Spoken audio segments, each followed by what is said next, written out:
यह केवल एक गवाही नहीं है, यह एक प्रेरणा है। जब सब ने कहा कि कोई उम्मीद नहीं है, तब भी एक अंदर से पवित्र आत्मा की आवाज कहती रही, तुम चंगे हो सकते हो। यह है विश्वास की ताकत, परमेश्वर के वचन की सच्चाई और एक जीवन जो असंभव को संभव बनाता है। अब सुनिए केनेथ ई हगिन की सच्ची और अद्भुत गवाही, एक ऐसे व्यक्ति की जिसने बिस्तर से उठकर जीवन को फिर से जिया।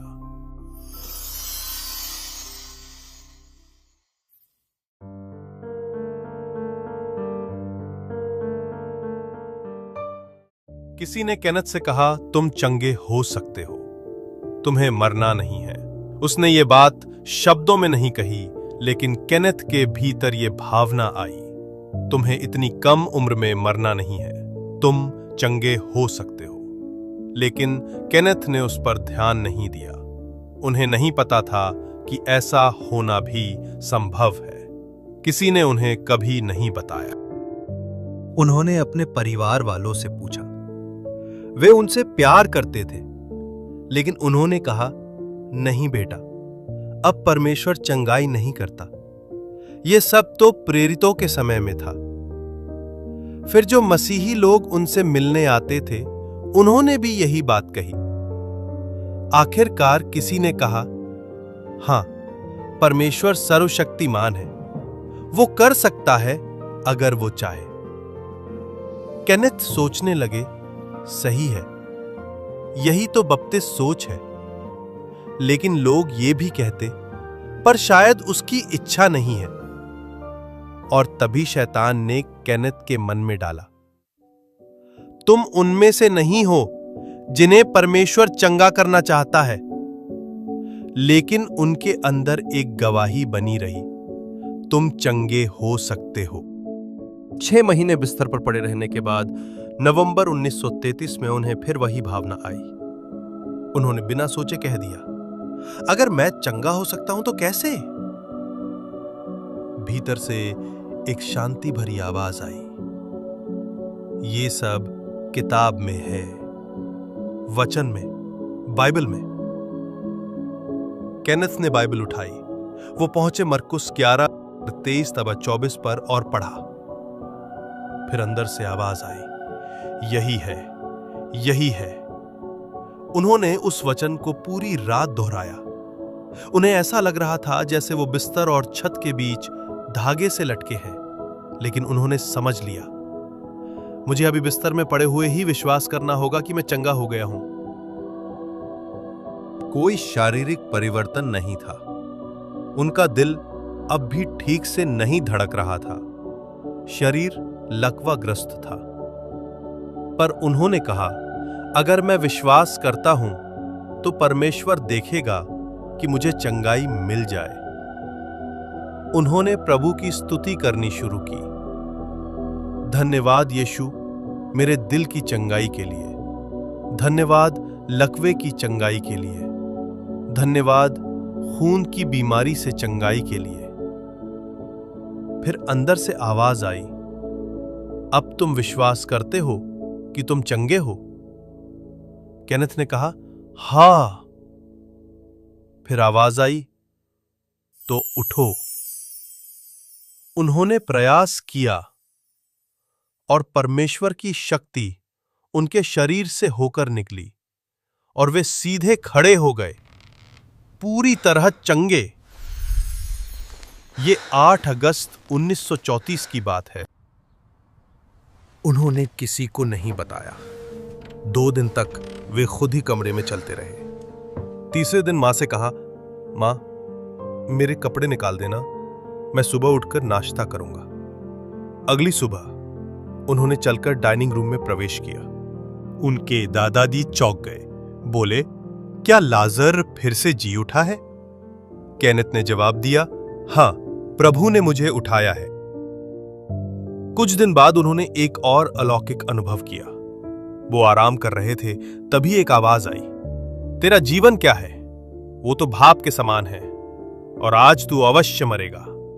उन्होंने सोचा, शायद मेरा समय आ गया है। फिर उनके अंदर से विचार आया, मैं उसे दीर्घायु से तृप्त करूंगा। उन्होंने उसे अनदेखा किया। फिर वही वचन दोबारा अंदर से आया। तीसरी बार ये अब आवाज बनकर आया, मैं उसे दीर्घायु से तृप्त करूंगा। केनेथ ने पूछा, किसने कहा? आवाज आई, भजन 91। उन्होंने बाइबल उठाई और पढ़ा। वही वचन लिखा था, मैं उसे दीर्घायु से तृप्त करूंगा और अपना उद्धार दिखाऊंगा। शैतान ने कहा, यह पुराने नियम के लिए है, तेरे लिए नहीं।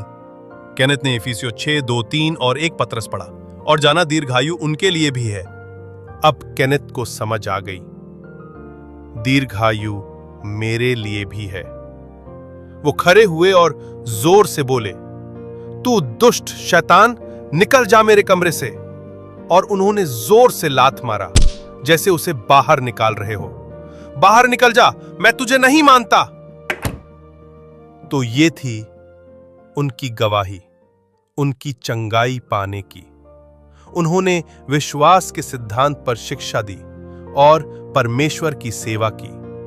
अब सुनते हैं उनकी अंतिम यात्रा के बाद परमेश्वर के दासों द्वारा दी गई कुछ गवाहियां। जानते हो, केनेथ हेगिन एक राजदूत के रूप में, क्या आप जानते हैं उन्होंने क्या कहा? उन्होंने कहा, जब मैं इस धरती को छोड़ने वाला होऊंगा तो मैं आपको बता दूंगा और समय से पहले अपनी नियुक्तियां रद्द कर दूंगा।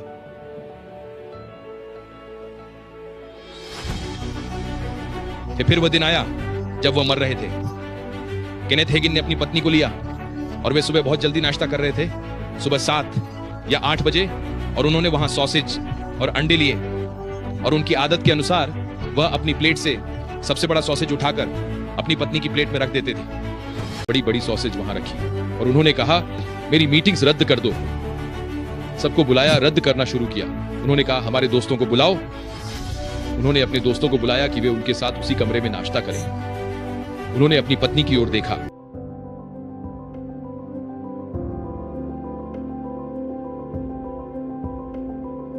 मैंने केनेथ हेगिन को अपने जीवन में किसी भी अन्य प्रचारक से अधिक सुना है। हम रेम से लगभग 3 मील दूर रहते थे, इसलिए हम वहां थे जब रेम नहीं था।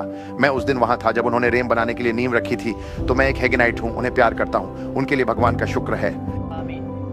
खैर, आप जानते हैं उनका कुछ समय पहले निधन हो गया और उनकी बेटी पैट हैरिसन मेरी दोस्त है और मैं उनके पिता के बारे में लिखी जा रही एक किताब के लिए उनका साक्षात्कार ले रहा था। और मैंने कहा, कैसे? मैंने कहा, मैंने आपके पिता के निधन के बारे में कई कहानियां सुनी हैं, चूंकि आप उनकी बेटी हैं। क्या आप मुझे कहानी बता सकती हैं? उन्होंने मुझे बताया कि वह नाश्ते के समय कैसे मरे और फिर उन्होंने कहा, लेकिन आपको यह पसंद आएगा रॉबर्ट्स। उन्होंने कहा, जब हम सबने आखिरकार तय कर लिया कि वह जा चुके हैं और वापस नहीं आ रहे हैं, वह जा चुके थे और हमने उन्हें मशीनों से हटा दिया। उन्होंने कहा, अंतिम अंग जो बंद हुआ वह उनका दिल था। बाकी सब कुछ पहले ही रुकना और बंद होना शुरू हो गया था, लेकिन वह दिल मशीनों से हटाने के बाद लगभग 2 दिन तक धड़कता रहा। अब अगर आप उसकी कहानी जानते हैं तो वह हृदय रोग से मर रहा था और जब भगवान ने उसके दिल को ठीक किया तो उसे विदाई के समय रुकना नहीं आया। इसे चमत्कार कहते हैं दोस्तों। लेकिन जब आप पहले से ही स्वर्ग में हैं, तब भी आपका शारीरिक दिल जिसे भगवान ने ठीक किया है उसे रुकना नहीं आता। इसे अपनी समाप्ति तक पहुंचने में लगभग 2 दिन लगे। मुझे लगता है कि यह एक महान गवाही है भाई हेगिन और प्रभु की। जब भगवान आपको ठीक करते हैं, मेरा मतलब है कि वह आपको इतना अच्छा ठीक करते हैं कि यह आपके शरीर के हर दूसरे हिस्से से अधिक समय तक जीवित रहता है। क्या यह एक शानदार कहानी नहीं है? शानदार गवाही। वाह। जब केनेथ हेगिन की मृत्यु हुई तो वे उनके शरीर को छू नहीं सके। जो महिमा उन्हें स्वर्ग ले गई, उसका अवशेष उनके शरीर पर था। कोई उन्हें छू नहीं सका। उन्हें उनके दोस्तों को बुलाना पड़ा ताकि वे उनके चारों ओर इकट्ठा होकर प्रार्थना करें और महिमा को अवशोषित करें। तब साधारण लोग केनेथ हेगिन को ले जा सके। आप उसे छूते हैं, आप गिर जाते हैं। उसे छूते हैं, आप गिर जाते हैं। वे शरीर की देखभाल नहीं कर सकते थे। उन्हें आत्मा में रैंक वाले लोगों को लाना पड़ा जो महिमा के साथ बातचीत कर सकते हैं, उन्हें प्रार्थना में घेरने के लिए, ताकि जो आया उसे अवशोषित कर सके। एक व्यक्ति ने अपना कार्य पूरा कर लिया है। 80 से अधिक उम्र में 70 से अधिक वर्षों तक की सेवा करने के बाद उनकी मृत्यु हो गई। उनके शरीर में ऐसी शक्ति का भंडार था कि वे उसे उठा नहीं सके। हमारी पीढ़ी में कुछ गड़बड़ है। कुछ गड़बड़। हमें जागना होगा। हम कुछ भी मनाते हैं, हम बहुत उत्साहित हैं। अगर ये गवाही आपके दिल को छू गई है तो इस वीडियो को लाइक करें, शेयर करें और चैनल को सब्सक्राइब करना ना भूलें। ऐसी और भी सच्ची और प्रेरणादायक गवाहियों के लिए जुड़े रहें। धन्यवाद। परमेश्वर आपको आशीष दे।